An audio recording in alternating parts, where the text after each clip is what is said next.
Banyak ilmuwan-ilmuwan terkemuka dunia yang sudah berkali-kali meneliti kebenaran kitab suci Al-Quran, dan hasilnya pun sangat menakjubkan. Bahkan, banyak juga ilmuwan non-muslim yang tertarik meneliti Al-Quran dengan fakta fenomena yang ada saat ini. Kita sebagai muslim tentunya tidak meragukan lagi kebenaran Al-Quran. Setiap apa yang tertulis dalam Al-Quran pasti terjadi, dan kini banyak riset ilmiah yang telah membuktikan kebenaran Al-Quran. Pada abad modern ini, pembuktian kebenaran Al-Quran banyak dilakukan oleh ilmuwan non-muslim. Bahkan, tidak sedikit di antara mereka yang akhirnya masuk Islam setelah mengetahui fakta kebenaran Al-Quran. Berikut 6 ilmuwan terkemuka dunia yang masuk Islam setelah meneliti kebenaran kitab suci Al-Quran. Ilmuwan yang pertama adalah Jacques Yves Cousteau. Mr. Jacques Yves Cousteau adalah seorang ahli oceanografer dan ahli selam terkemuka dari Perancis. Ia masuk Islam karena menemukan mata air tawar segar yang sangat sedap rasanya. Namun, air tersebut tidak bercampur atau melebur dengan air laut yang asin di sekelilingnya, sehingga seolah-olah ada dinding atau membran yang membatasi keduanya. Belakangan, Mr. Jacques Yves Cousteau mengetahui bahwa kitab suci agama Islam telah menceritakan tentang hal ini 14 abad yang lalu. Dalam Al-Quran, Allah Subhanahu wa Ta'ala berfirman, "Dan dialah yang membiarkan dua laut mengalir berdampingan, yang ini tawar lagi segar dan yang lain masin lagi pahit, dan dia jadikan antara keduanya dinding dan batas yang menghalangi." Quran Surat Al-Furqan ayat 53.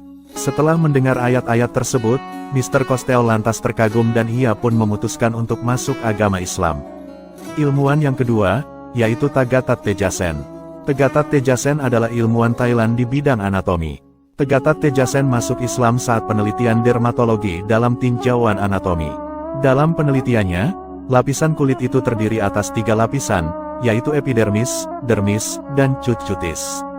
Pada lapisan terakhir ini terdapat ujung-ujung pembuluh darah dan saraf. Penemuan modern di bidang anatomi ini membuktikan bahwa luka bakar yang terlalu dalam bisa mati saraf pengatur sensasi. Saat terjadi luka bakar hingga lapisan terakhir, orang tidak akan merasa nyeri karena tidak berfungsinya ujung saraf eferen dan eferen yang rusak akibat luka bakar tersebut. Ternyata, penelitian ini sudah dijelaskan dalam ayat Al-Quran. Allah Subhanahu wa Ta'ala berfirman, Allah akan memasukkan orang-orang kafir ke dalam neraka, dan mengganti kulit mereka yang baru setiap kali kulit itu habis terbakar. Quran Surat An-Nisa ayat 56. Menemui fakta luar biasa itu, akhirnya Tagatat mantap mengucap kalimat syahadat dan resmi memeluk agama Islam. Ilmuwan yang ketiga, yaitu Profesor Maurice Bucaille. Beliau adalah ahli bedah terkenal di Prancis yang juga bekerja di klinik bedah Universitas Paris. Dahulu, pernah pemerintah Prancis menawari bantuan kepada pemerintah Mesir untuk meneliti, mempelajari, dan menganalisis mumi Firaun. Profesor Bucaille lantas ditunjuk menjadi pemimpin ahli bedah sekaligus penanggung jawab utama dalam penelitian ini. Ternyata, hasil penelitian akhir yang ia peroleh sangat mengejutkan. Sisa-sisa garam yang melekat pada tubuh sang mumi adalah bukti terbesar bahwa dia telah mati karena tenggelam. Ini menjadi bukti kalau jasad Firaun dulu dikeluarkan dari laut dan kemudian dibalsem untuk segera dijadikan mumi. Namun penelitian itu masih menimbulkan pertanyaan. Bagaimana mungkin jasad tersebut bisa terjaga dan lebih baik dari jasad-jasad yang lain, padahal telah dikeluarkan dari laut?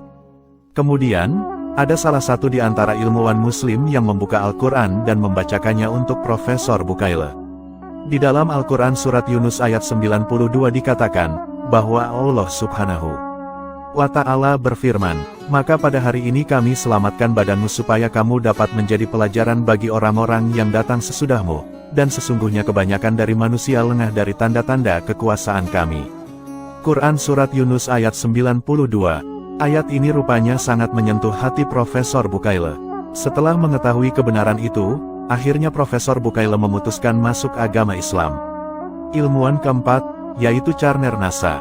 Beliau adalah mantan pejabat Amerika Serikat yang masuk Islam karena menemukan fakta-fakta tentang malam Lailatul Qadar dan Ka'bah. Setelah masuk Islam, Charner kemudian meneliti fenomena mencium Hajar Aswad. NASA menyembunyikan kepada dunia bukti empiris ilmiah tentang malam Lailatul Qadar. Menurutnya, sesuai dengan hadits Nabi bahwa malam Lailatul Qadar adalah baljah yang berarti tingkat suhunya sedang. Pada saat itu tidak ada bintang atau meteor jatuh ke atmosfer bumi, dan pagi harinya matahari keluar dengan tanpa radiasi cahaya. Said menegaskan, terbukti secara ilmiah bahwa setiap hari ada 10 bintang dan 20.000 meteor yang jatuh ke atmosfer bumi, kecuali malam Lailatul Qadar di mana tidak ada radiasi cahaya sekalipun. Allah Subhanahu wa Ta'ala berfirman, "Dan jika seandainya kami membukakan kepada mereka salah satu dari pintu-pintu langit, lalu mereka terus-menerus naik ke atasnya, tentulah mereka berkata, sesungguhnya pandangan kamilah yang dikaburkan, bahkan kami adalah orang-orang yang kena sihir." Quran Surat Al-Hijr ayat 14. Dari sinilah, Charner lantas mengetahui dengan bukti yang jelas, bahwa jagat raya saat itu gelap. Karenanya, setelah itu Charner mendeklarasikan masuk agama Islam. Ilmuwan yang kelima, yaitu Dmitry Bolikov. Beliau adalah seorang ahli fisika asal Ukraina. Dmitry Bolikov mengatakan, bahwa pintu masuk ke Islam baginya adalah fisika. Dahulu, Dmitry tergabung dalam sebuah penelitian ilmiah yang dipimpin oleh Profesor Nikolai Kosinnikov yang juga merupakan pakar fisika. Teori yang dikemukakan oleh Profesor Kosinov merupakan teori yang paling baru dan paling berani dalam menafsirkan fenomena perputaran bumi pada porosnya. Ia pun mendapatkan kesimpulan, bahwa suatu hari nanti matahari akan terbit dari barat. Ketika ia menelaah kitab-kitab samawi lintas agama, ia tidak mendapatkan satupun petunjuk kepada informasi tersebut selain dari Islam. Ia mendapati informasi tersebut dari sebuah hadis yang diriwayatkan oleh Abu Hurairah, bahwasanya Nabi Muhammad bersabda, "Siapa yang bertaubat sebelum matahari terbit dari barat, maka Allah akan menerima taubatnya." Ilmuwan yang keenam, yaitu Dr. Fidelma Oleari. Dr. Fidelma adalah seorang ahli neurologi asal Amerika Serikat yang mendapat hidayah saat melakukan kajian terhadap saraf otak manusia. Ketika melakukan penelitian, ia menemukan beberapa urat saraf di dalam otak manusia yang tidak dimasuki darah. Padahal setiap inci otak manusia memerlukan suplai darah yang cukup agar dapat berfungsi secara normal. Karena penasaran dengan penemuannya, ia mencoba mengkaji lebih serius. Setelah memakan waktu lama, penelitiannya pun tidak sia-sia. Akhirnya dia menemukan bahwa ternyata darah tidak akan memasuki urat saraf di dalam otak manusia secara sempurna, kecuali ketika seseorang tersebut melakukan sujud dalam sholat. Artinya, kalau manusia tidak menunaikan ibadah sholat, maka otak tidak dapat menerima darah yang secukupnya untuk berfungsi secara normal. Setelah penelitian mengejutkan tersebut, Fidelma mencari tahu tentang Islam melalui buku-buku Islam dan diskusi dengan rekan-rekan muslimnya. Setelah mempelajari dan mendiskusikannya, ia malah merasa bahwa ajaran Islam itu sangat logis. Hatinya begitu tenang ketika mengkaji dan menyelami agama Islam ini. Itulah beberapa ilmuwan terkemuka dunia yang masuk Islam setelah meneliti kebenaran kitab suci Al-Quran. Semoga kisah ini bermanfaat. Wallahu a'lamu bishawab.